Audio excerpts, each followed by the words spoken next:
to this episode of the Civil War Digital Digest. I'm your host, Jeremy, as we continue our look at women's sleeves during the Civil War era with Jackie Jacobs.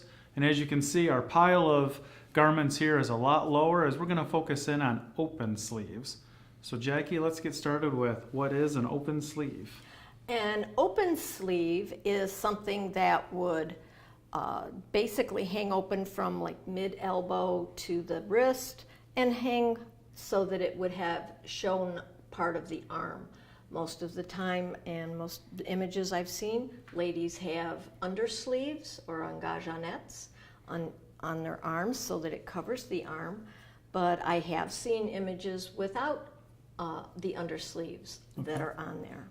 So I know working with you, I think you threw out another French word there for us to learn. So what does that mean?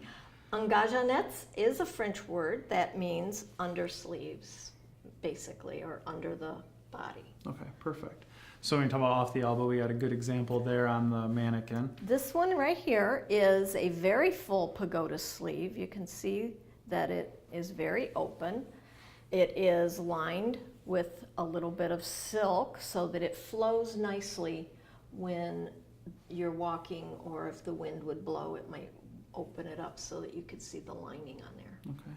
So within open sleeves, there's obviously different variations, that being a pagoda sleeve. And I assume we have lots of variations laid out here on the table. We have a lot of them here. And if you'd like, I can start at this end. And this particular sleeve is what's called a bell sleeve.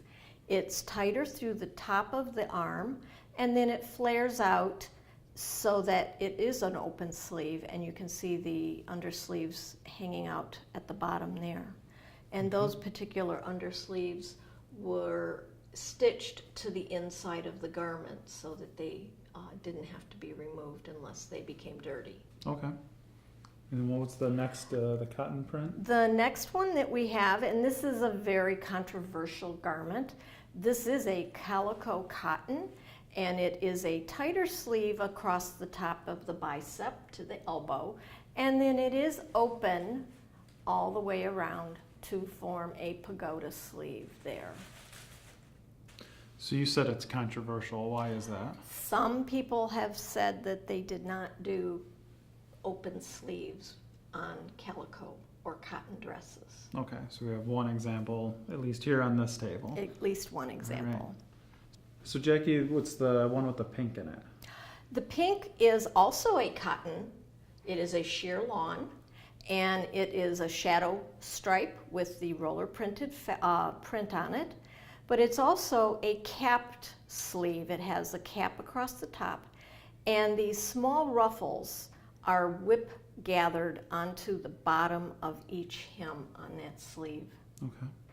So we got the cap, and then these ones here look very similar. They are very similar.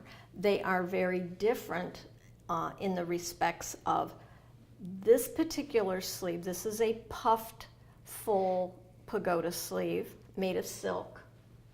And the one below it is also a puffed pagoda sleeve made of a wool. Okay. Wow, that's a really nice wool fabric. And what are about the last three we have here? Well, this one is a full pagoda sleeve. It is a stitched sleeve at the top so that it is a very tight sleeve across the top of the bicep. And then it flares out just slightly above the elbow, creating a nice full sleeve. Okay. So I'll pause and then we'll talk about these two, but I have a question in my mind is, so when would you want to wear an open sleeve, or when's it appropriate? Well, most people would have worn an open sleeve either for dinner or for church, opera. You would want to wear a longer sleeve at the opera because it was usually chilly in the opera houses. Any type of formal or semi-formal occasion. The wool dress here, because it has the open sleeve and the gathering on there, it's a little bit more fancy than something that would have had, say, a cuffed sleeve or a closed sleeve. Okay. Maybe the lady would wear this to go to church or go to town, or maybe even visit friends and have a sewing social of some kind. All right. And then how about these last two? I can see they have some similarities as well. They do. They have. They are both set on a almost fitted sleeve, and they have ruffles attached to the sleeve, which gives it a full look. We have a wide range of fabrics here, so the fabric didn't necessarily play a part in what type of sleeve you were going to pick. I don't believe it did.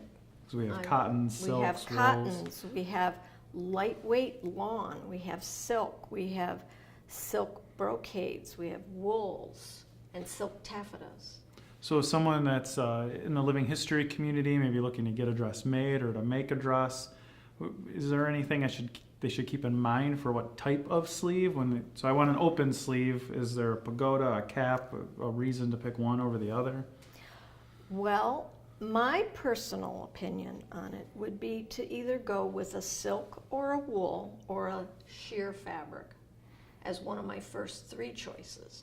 I would go with a calico as a fourth choice because it is not the norm, but they do exist. Okay. So really there's a level of personal preference, thinking about the context of what you want to use it for, more that formal or evening, and then pick which one you like the best? There is, yes. All right. Well, thank you so much again for sharing your collection and the knowledge that you bring.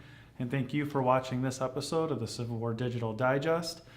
I hope you enjoyed this episode and you'll enjoy all the future ones that we bring to you, and also as we look further into sleeves into the future. If you did enjoy it, please hit the like button and share it out to your friends.